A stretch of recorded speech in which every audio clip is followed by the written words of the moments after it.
Fala, nação rubro-negra, sou eu, Fabrício Lopes, aqui do nosso canal Resenha Rubro-Negra, começando mais um dia, domingão, para poder falar de Mengão queridão. Nesse vídeo aqui nós vamos falar sobre os próximos passos que o Flamengo vai tomar para poder realizar a sua reformulação no elenco rubro-negro. Flamengo que esse ano já trouxe Matias Vinha, já trouxe Nicolás de la Cruz, está muito perto de concretizar pelo menos mais 2 contratações. Podem acontecer até de mais 3 situações, de mais 3 negociações serem concretizadas neste final de semana.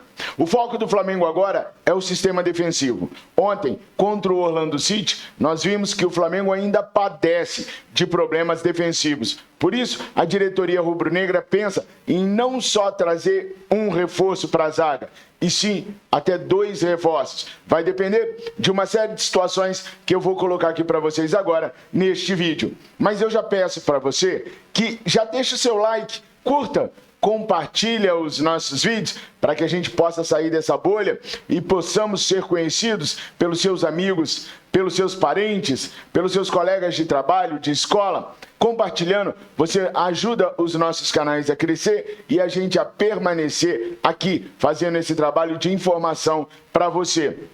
Além disso, comenta. O seu comentário é importante para a gente conhecer a sua opinião. O YouTube junta curtida com comentário para gerar engajamento. E assim o próprio YouTube começa a nos recomendar fora da bolha, para pessoas que ainda não nos conhecem, proporcionando o crescimento do canal. E é claro, veja se você está inscrito. Se não estiver, se inscreva. Clica no sininho. Veja se a opção todas está marcada. Se não tiver, marque. Daí você vai receber todas as notificações de novos vídeos aqui do nosso canal. Seguinte, nação. John Textor ontem esteve na Flórida, em Orlando, assistiu o jogo ao lado do presidente Rodolfo Landim. No momento em que o John Textor chegou lá no estádio do Orlando City, nós estávamos ao vivo com o nosso pré-jogo lá no nosso canal Live Mengo TV e eu trouxe para vocês com exclusividade a ida de John Textor ao estádio. John Textor até chegou a mencionar em suas redes sociais que estava torcendo para o Flamengo, o que irritou alguns botafoguenses. Não podia ser diferente. Daqui a uma semana e meia, Flamengo e Botafogo se enfrentam em clássico válido pelo Campeonato Carioca. A rivalidade existe, mais pelo lado deles do que da nossa. Afinal de contas, há muito tempo que eles não são verdadeiros oponentes ao Mengão. Mas John Textor conseguiu irritar a torcida do Botafogo, assistindo e torcendo para o Flamengo ao lado do presidente Rodolfo Landim. Mas essa visita do Textor ao estádio para assistir o jogo do Flamengo não teve só a ver com ele torcendo pelo Mengão queridão. Não, claro que não. Ele aproveitou para conversar com o Rodolfo Landim a respeito da situação de 2 atletas rubro-negros, Mateuzinho e Igor Jesus. No caso do volante, o que o John Textor gostaria que acontecesse era o empréstimo do jogador ao Botafogo com um valor de passe fixado. Essa situação ainda está sendo melhor avaliado pela diretoria rubro-negra e o John Textor ainda não tem uma resposta em definitivo. Sobre o Mateuzinho, aí sim já há uma resposta em definitivo do Flamengo. O Flamengo é dono de 50% dos direitos federativos do lateral direito e aceitou por 30% dos direitos federativos o valor de 4 milhões de euros. Com isso, Flamengo e Botafogo, Flamengo e John Textor estão acertados com relação à venda de Mateuzinho. O Flamengo vai faturar então por 30% dos direitos do atleta 4 milhões de euros. Isso se o Mateuzinho aceitar, porque vocês sabem, a Lei Pelé dá ao jogador o direito de escolher para onde ele quer ir. Mateuzinho não quis ir, por exemplo, para o Red Bull Bragantino. Agora, o John Textor vai conversar com o lateral direito, realizar aquela negociação de valores salariais, de bônus e daquilo tudo, para ver se o jogador aceita jogar em General Severiano. Caso o Mateuzinho aceite, o Flamengo vai ter então realizado mais uma venda. Vale sempre lembrar que o planejamento orçamentário do Flamengo para 2024 prevê a venda em 10 milhões de euros em jogadores. Se vendermos mesmo o Mateuzinho, 4 milhões já foi. Faltam 6 para o Flamengo poder encerrar a sua meta e tudo que vier após isso vai ser para ser investido no futebol profissional do clube. E aí o Flamengo precisa investir mesmo. Antes de eu passar para o próximo tópico, eu quero perguntar para você, torcedor e torcedora rubro-negra que me assiste, se você acha 4 milhões de euros por 30% dos direitos federativos do Mateuzinho uma boa para o Mengão queridão. Comenta, curta, compartilha os nossos vídeos.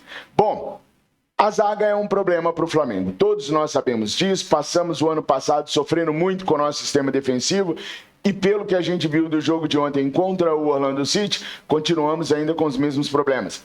Apesar de termos 2 bons zagueiros, para mim um dos melhores da América do Sul, Léo Pereira e Fabrício Bruno, eles não conseguem evitar que o Flamengo sofra gols e algumas vezes gols até bobos, como foi o gol ontem do Orlando City, um gol que eles entraram tabelando na área. Isso não pode acontecer.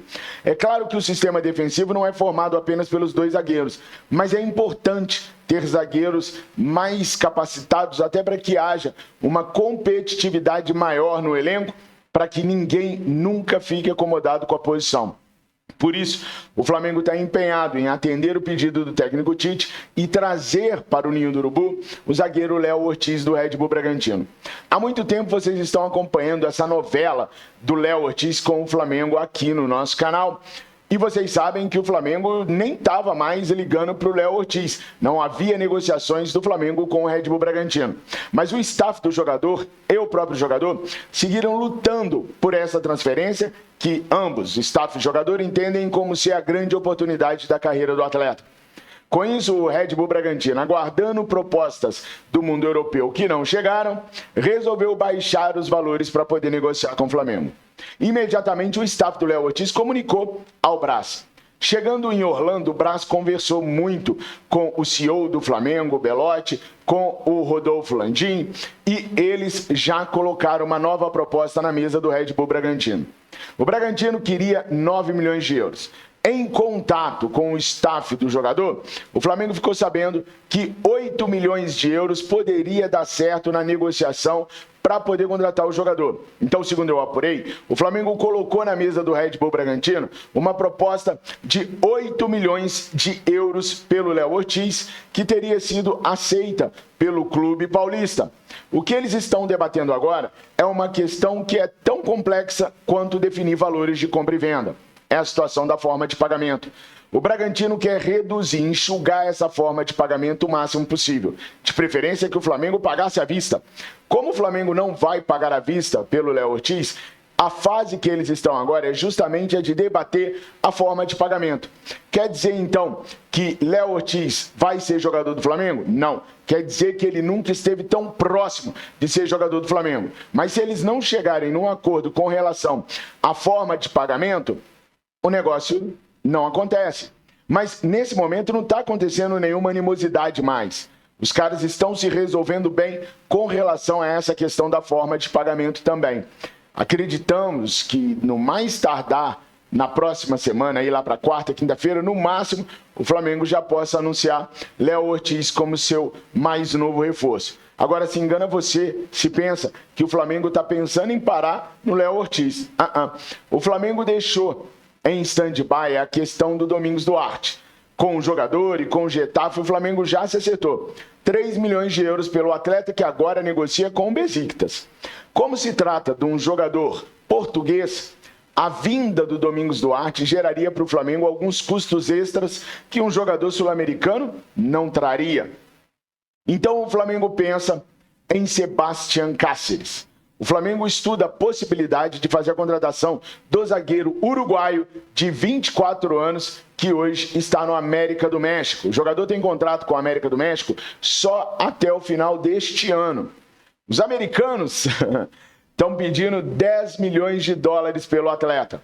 Mas o que o Flamengo vai tentar fazer é pegar o empréstimo do jogador com um valor fixado bem menor do que esses 10 milhões de dólares. Na verdade, o que o Flamengo quer é pagar pelo empréstimo e Zé Fini. Tipo, combinar com os caras 2, 3 milhões de dólares pelo empréstimo para o jogador vir agora e acabou. No final do ano, o jogador vira jogador do Flamengo em definitivo. Até porque, se não for assim, o América do México pode não receber nenhum centavo, caso o Flamengo, outra equipe, por exemplo, assine um pré-contrato com o jogador no meio do ano. Daí ele viria livre para o Flamengo o ano que vem.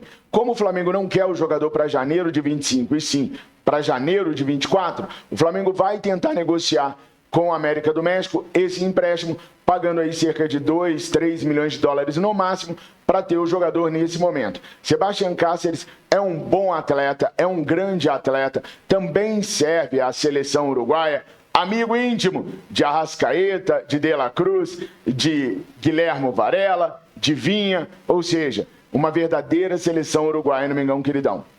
Há algumas sondagens da Europa pelo Sebastián Cáceres, mas até o presente momento, nada de concreto chegou à equipe do América do México. Pode ser que chegue, pode ser que não chegue. O Flamengo, por exemplo, também está de olho no TT e no Brian Rodrigues, dois pontas direitas que podem ajudar o Flamengo a suprir a carência, uma vez que a gente viu que o Luiz Araújo não começou bem essa temporada e o Tite só tem essa opção. Por isso, a carência de um ponta direita. TT recebeu também sondagens do Zenit, que ofereceu 7 milhões de euros pelo atleta. Mas, se o Flamengo realmente quiser se engajar nessa luta pelo TT, que para mim é muito mais jogador do que o Luiz Henrique, por exemplo, o Flamengo pode conseguir trazer o jogador para cá sim, porque hoje o futebol russo vive isolado. O futebol brasileiro é o quarto campeonato mais complexo e difícil do mundo. Tem uma visibilidade hoje muito maior do que o campeonato russo isolado da maneira como eles estão. Então não creio que uma proposta legal e um convencimento, uma ligaçãozinha do Tite para o TT, eu acho que resolveria todos os problemas. Por falar em Luiz Henrique, parece que melou a negociação do Botafogo com o jogador. Até então o staff e o jogador tinham entendido que eles iriam no meio do ano para o Lyon.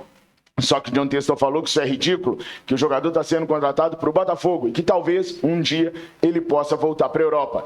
Aí o staff do jogador se assustou e estão renegociando a parada que pode até dar para trás e melar. Meu medo é que se não for para o Botafogo, o Flamengo resolva insistir nessa novela Luiz Henrique novamente. Nação, TT ou Luiz Henrique? Brian Rodrigues ou TT? Quem vocês preferem para vir reforçar o Mengão Queridão? A janela europeia fecha na próxima sexta-feira. A nossa, vai até o dia 7 de março.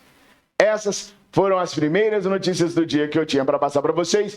Hoje, às 13h30, a Miriane vai estar junto comigo lá no Verdade Vermelho e Preto, avaliando e dando nota para os jogadores do Flamengo desse jogo contra o Orlando City. Gente, já garanto para vocês, vai ser muito divertido. A opinião da Mirinha, quando ela vai dar nota, é uma coisa de louco. Então não percam, 13h30, no canal Verdade Vermelho e Preto, a Mirinha opinando sobre a nota dos jogadores contra o Orlando City. Valeu, nação! Tenham um excelente domingo, um excelente restinho de final de semana. Fiquem com Deus. Saudações rubro-negras!